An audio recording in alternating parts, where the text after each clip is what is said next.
A woman beaten in a back room by cops who thought no one was watching. But someone was. She was, and she had a badge. This undercover chief walked into the dark to expose what hid behind the uniform. You won't believe what happened next. Hit follow, get comfortable, and stay with us until the end. If you think this story deserves to be heard, comment below and share it with your friends.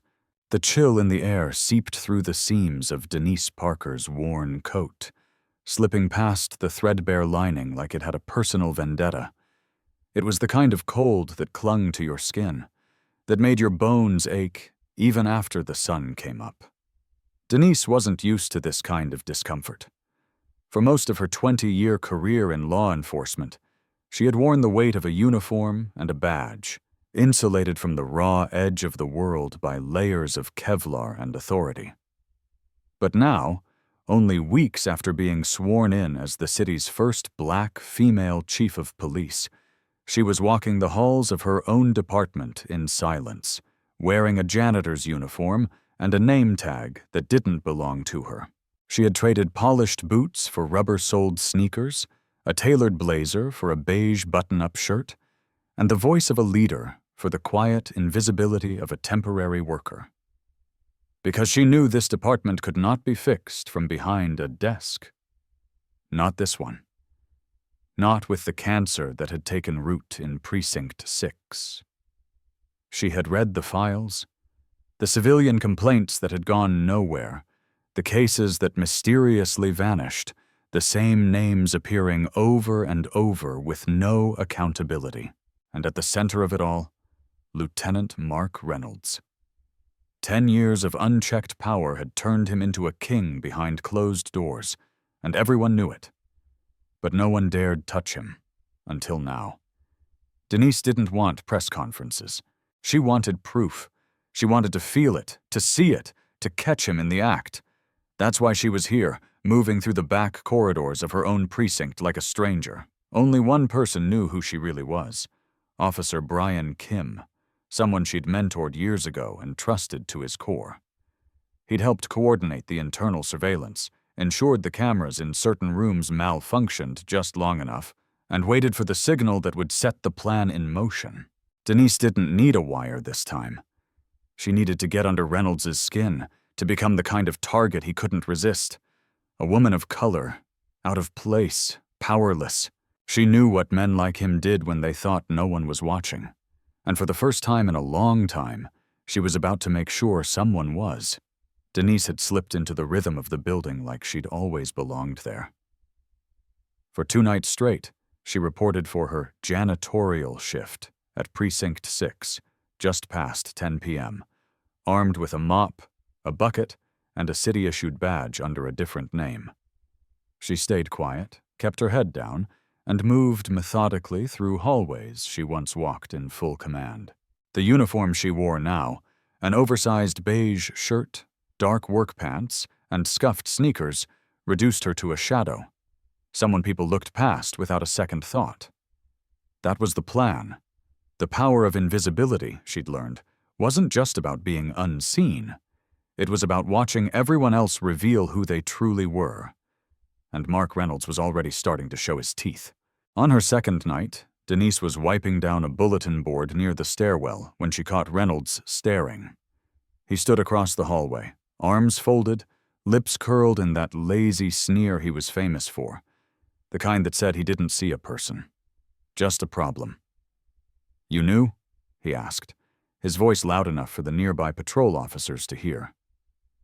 Denise turned slightly, nodded once. "Temporary," she said, keeping her tone flat, the way someone on day labor might. Thought so," he muttered, eyes scanning her face with a flicker of suspicion. "Keep your mop out of the report room. Had stuff go missing last week." It was a warning wrapped in an accusation, tossed out in front of others like bait. She gave no reaction, just kept wiping. But inside, she felt it. He was circling. That night she shifted her routine.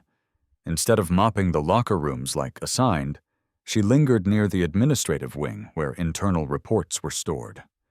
She knew Reynolds did his late paperwork there, often alone. Around 11:15, she heard heavy footsteps and the low, familiar rasp of his voice. "What the hell are you doing back here?"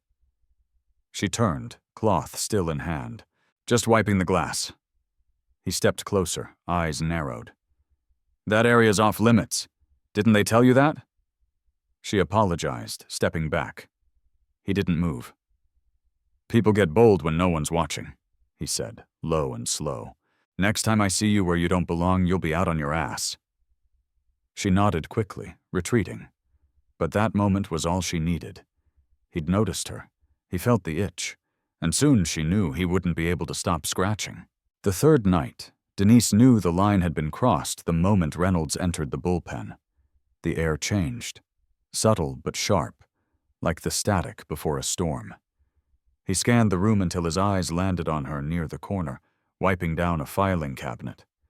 His smirk stretched wider than usual, the kind people wore when they thought they'd caught something dirty. "Hey," he barked, loud enough to grab attention from the few officers milling around. "Didn't I say to stay out of admin areas?" Denise straightened slowly, her cloth still in hand. "I wasn't in admin, just cleaning the outside of the cabinet like I was told." "Don't get smart with me," Reynolds snapped, closing the distance in 2 long strides. "You think I don't notice someone poking around where they shouldn't be?" The room stilled. Conversation stopped mid-sentence. Chairs ceased squeaking. No one moved. Denise could feel every eye on them, but none would speak. That was the power Reynolds held here. Intimidation so thick it coated the walls. He stepped into her space, fists balled at his sides. "You new hires think you've got rights just 'cause HR hands you a clipboard. You don't. You work here. You do what I say when I say it. Got it?" Denise met his eyes briefly, just enough to register the heat in them, then looked down and nodded. "Yes, sir." "Sir," he repeated, scoffing. "You hear that?" he called out to no one in particular. "We've got ourselves a respectful one." A few nervous chuckles sounded from the background. Denise didn't flinch. Her face stayed neutral, her voice low. "I didn't mean any disrespect, just doing my job." "Then do it where I can see you," he said, voice dipped in menace. "No more wandering around like you own the place." His gaze dropped to her uniform, her badge, her hands, then lingered on her face a second too long. "What's your name again?" "Danielle," she said, using the alias given for this operation. "Well, Danielle," he said, biting off each syllable like it tasted bad, "if you step out of line again, you'll be spending the rest of your nights cleaning toilets downtown. Assuming you're still employed." He leaned in, lowering his voice, just for her. "I've seen your type come through here. Think they're slick. Think no one's watching. But I see everything." She kept her expression blank, nodding once, then moved past him without another word. He didn't stop her, just watched her go. Behind her, the bullpen slowly resumed its buzz, but it was different now. There was tension in the air. Officers avoided her eyes. One even turned his back when she passed. That was confirmation. Reynolds had painted the target on her. It was official. He didn't just suspect her. He was threatened by her. And that meant he'd act. She returned to the janitor's closet, locked the door behind her, and exhaled slowly. Her heart pounded, not with fear, but with clarity. The game was no longer theoretical. It had started. He'd called her out, tried to humiliate her in front of everyone, make an example. But instead, he'd revealed his hand. She had him. All she had to do now was wait for him to play the next card. It happened faster than she expected.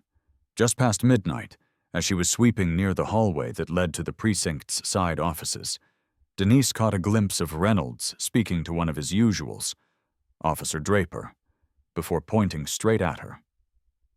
A few seconds later, Draper walked off, and Reynolds approached with purpose in his stride and that same smug confidence etched into his jaw. "You," he said flatly, not bothering to mask the contempt. "Let's go." Go where? Denise asked, not breaking character. Didn't ask for questions. He grabbed her arm, not roughly enough to draw attention, but with just enough pressure to make clear she wasn't being asked.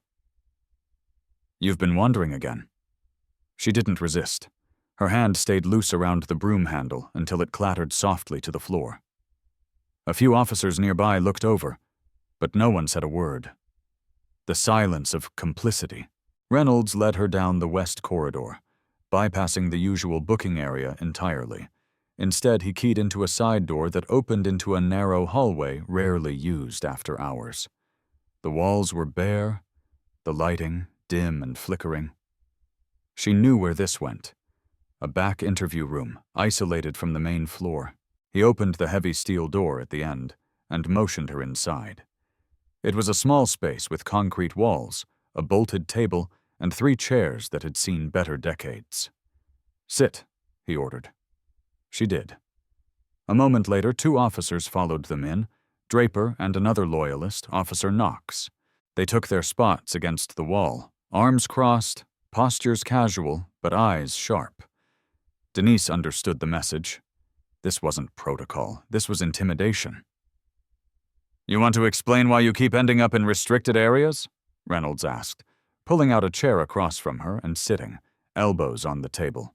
She said nothing. You hear me? I'm just here to clean, she said, her voice quiet. Wrong answer. His voice was low, nearly a whisper, but the heat behind it was unmistakable. You think you're smarter than me? I know what you're doing. She looked down, hands folded tightly in her lap. I've done nothing wrong.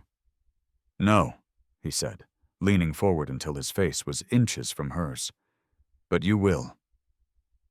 He stood and began to pace slowly behind her. She could hear the soft squeak of his boots on the linoleum. People like you never last in places like this. The words hung in the air like smoke. You don't belong here, and the sooner you're gone, the better. Denise kept her eyes on the scratched surface of the table. She didn't flinch. She didn't speak, because she knew this room, this setup, this tension. It was exactly where he wanted her, but it was also exactly where she needed to be. The room had no windows, just 4 walls the color of concrete dust and the low hum of a flickering light overhead. Denise sat still in the metal chair, the backrest cold against her spine. Reynolds paced slowly behind her like a predator circling its prey, his boots thudding softly against the floor.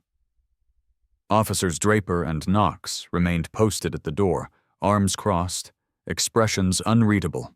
No one said anything for a long stretch of seconds. The quiet wasn't peace, it was pressure. Denise knew that. She could feel it pressing in, tight and thick, meant to break someone before a single hand was raised. Finally, Reynolds spoke again, his voice too calm to be anything but dangerous. You know, you've been getting under my skin since the minute you walked in. Something about you. He stopped pacing and leaned close behind her. She could feel the heat of his breath against her neck. You walk like you own the place, but you don't. You're just passing through, and trust me, I decide when that ends. She didn't respond. That silence, deliberate and steady, only enraged him more. Where'd they find you, huh? He snapped, circling back in front of her. Who'd you fool into putting you on payroll? He slammed his hands on the table suddenly. The crack of skin against metal made her flinch, genuinely this time. You deaf? Or just stupid? Draper chuckled from the corner, the sound low and mean. She's scared now, he muttered. Reynolds leaned in again, his face close enough that she could see the burst veins along the whites of his eyes. Let me explain something to you. I don't tolerate liars. I don't tolerate spies. And I sure as hell don't tolerate attitude from someone who doesn't even belong in this building. His voice dropped into something darker. Now, either you start talking about what you've been doing back near records, what you were snooping for, or we can take this another direction. Denise kept her eyes on the scuffed tabletop. Her voice, when it came, was small and cracked. I didn't take anything, I was cleaning. Liar! He spat. The word hit like venom. Then, with no warning, he straightened, pulled his right arm back, and swung. His fist connected hard with the left side of her face, just below the cheekbone. The pain exploded like a flashbang. A burst of white light filled her vision. The chair tilted under the force, but she didn't fall. Blood filled her mouth instantly, warm and metallic, as her teeth cut into the inside of her cheek. She didn't scream. She didn't move. She slumped slightly, head down, giving him the image he expected. A woman broken. Jesus, Mark, Knox muttered, but didn't step forward. She was asking for it, Reynolds replied, flexing his knuckles. You see that look? Like she's better than us. Denise let her body sag. Her lip throbbed. The side of her face pulsed like a heartbeat. But inside, she was steel. She focused on the vibration of the room, the air in her lungs, the weight of her badge still tucked deep inside her waistband. Her eyes stayed down, her breathing uneven, but her mind was sharp, cutting through the haze of pain. He'd done it. He'd crossed the line. And he had no idea what he'd just handed her. A recorded assault. A felony. Witnesses. Every second was being captured through the micro-recorder sewn discreetly into her shirt collar. Draper snorted. Hope she learned something. Reynolds moved closer again. Oh, she'll learn? I'm not done?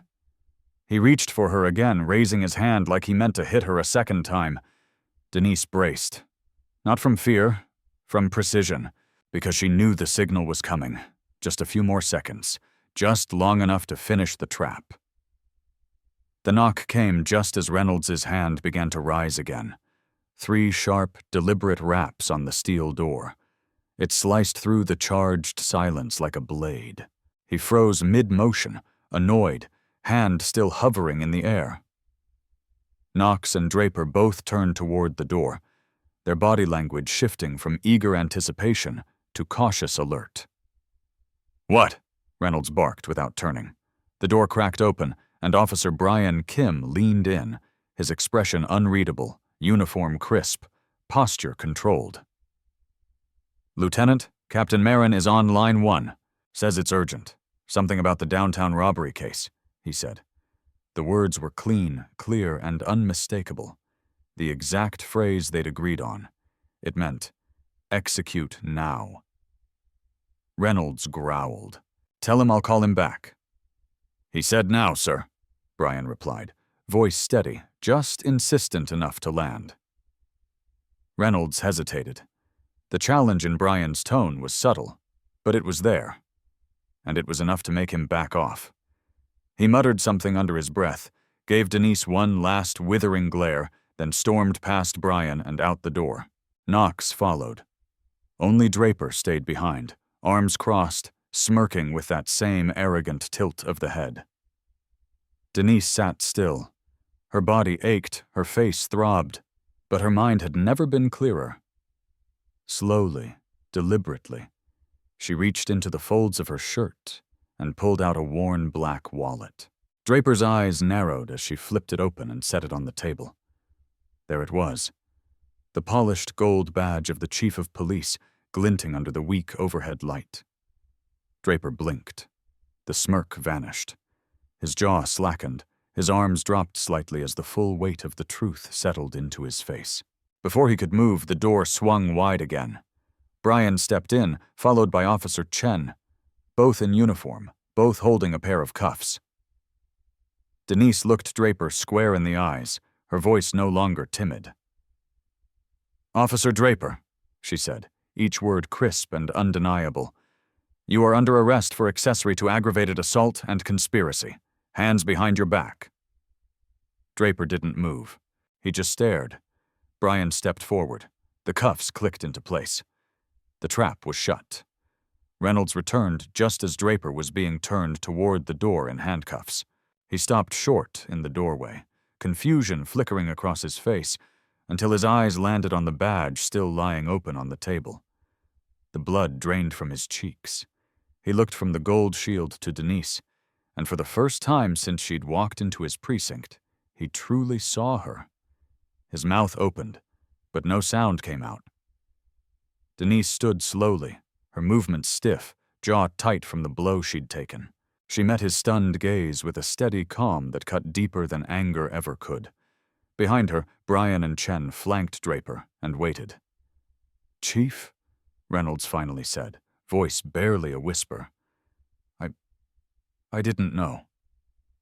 "That," Denise said, stepping forward, her voice sharp but quiet, "is the problem, Lieutenant. You didn't know. You didn't ask. You didn't care." The hallway outside had begun to fill with officers drawn by the commotion. Some peered in through the open door, others stood frozen nearby, whispering, unsure whether to speak or stay silent. Brian stepped past Reynolds without another word and snapped the cuffs around his wrists. Reynolds didn't resist. He didn't say anything else. As the cuffs clicked closed, he dropped his head, the weight of realization pressing down like gravity. Denise watched him for a beat longer, then turned to the officers standing nearby. Her face was bloodied and bruised, but her presence was unshaken. "Briefing room," she said, her voice firm enough to part the air. 5 minutes. Everyone." There was no question, no hesitation. The hallway cleared as the weight of the moment settled across the precinct like a fog. 5 minutes later, Denise stood at the front of the briefing room. The entire night shift was packed into the space, some standing, some sitting, all silent. The tension was thick, a mix of confusion, shock, and something deeper. Reckoning. She hadn't changed. Her beige shirt was wrinkled and stained. Blood still marked the corner of her mouth. The bruise along her cheek was starting to swell, turning a deep purple. She wanted them to see it, to remember it. She scanned the room, letting her gaze settle on every face. "For those of you who don't know me," she began, voice steady but firm, "my name is Denise Parker. I am your chief of police." A ripple moved through the crowd. A few jaws tightened, others looked away. No one spoke. "Tonight, I posed as a temporary janitor. I walked your halls. I swept your floors. I stood where you thought no one important would be. I listened, I watched, and I was watched." She paused. Lieutenant Reynolds and Officers Draper and Knox saw a woman who didn't look like she belonged. They saw someone they could intimidate, threaten, even hit. Her voice didn't waver. They were wrong. Murmurs started, but she continued. "As of tonight, Lieutenant Reynolds and Officer Draper are in custody. Officer Knox is suspended pending review. This is not the end. It is the beginning." She stepped forward. "An independent task force will be reviewing every complaint tied to this precinct, every file, every name. The days of silence are over. The days of looking the other way are over." She let the words sink in. "If you are here to serve with integrity, I will stand with you every day. But if you believe this badge gives you the right to bully, belittle, or brutalize the people we swore to protect." She let the silence finish the sentence. "I am not here to play politics. I am here to clean house." Her eyes swept the room once more, not with threat, but with clarity. "I've walked your halls. Now I know where the shadows live, and I intend to bring light." The first light of morning spilled through the tall windows of her office, casting long shadows across the floor. Denise stood quietly by the glass, arms crossed, watching the city begin to stir beneath a sky streaked in soft orange and gray. In the reflection, she could see her own face, bruised, swollen, raw. The split at the corner of her lip had crusted over, and the pain had dulled to a steady throb, but none of that compared to the weight pressing on her chest. Last night, she had taken down a man who had ruled part of her department like his personal kingdom. She had exposed him, arrested him, and stripped him of the power he abused. And yet it didn't feel like a victory. Not really. It felt like opening the first door in a long hallway full of locked rooms, for every Reynolds she'd caught, How many more were hiding behind closed ranks and sealed lips? Cleaning house would not be swift. It would not be glamorous. It would mean policy battles, union resistance, and more nights like the one she'd just survived. She brought a hand up to her cheek, wincing slightly at the tender skin. This bruise would fade. But the memory of being seen as nothing more than a disposable stranger, of being talked down to, shoved, struck, would stay with her. And maybe that was the point. She had gone undercover to find the rot. What she hadn't expected was how deeply she would feel the isolation of invisibility, of being dismissed, of not being believed. That, more than anything, was what so many people in her city lived with every day. Now she had lived it too. She turned from the window, her gaze falling on the badge sitting atop her desk. She picked it up slowly, the gold shield warm in her hand. This fight wasn't about revenge. It wasn't even about punishment. It was about protection, about building something better, something that lasted. Denise Parker knew the road ahead would be brutal, but the line had been drawn, and the next chapter of this department would begin with her. Denise stepped out of her office and into the quiet hallway, no longer in disguise, no longer hidden in shadows. Every officer she passed looked up, not with fear, but with something else, awareness. Change had a face now. She didn't need to raise her voice or demand their respect. Her presence said enough. The bruise on her cheek told a story, but the badge on her chest told the future. And in that future, silence would no longer protect abusers. Power would no longer shield the corrupt. She walked with purpose, not because the battle was over, but because it had only just begun, and she would meet it head-on, one policy, one case, one hard decision at a time. Because accountability wasn't a speech, it was a culture, and she was building it from the inside out. If this story moved you, if you believe justice begins with those brave enough to stand alone, hit that like button and subscribe. Don't miss the next powerful story where truth rises and silence is broken.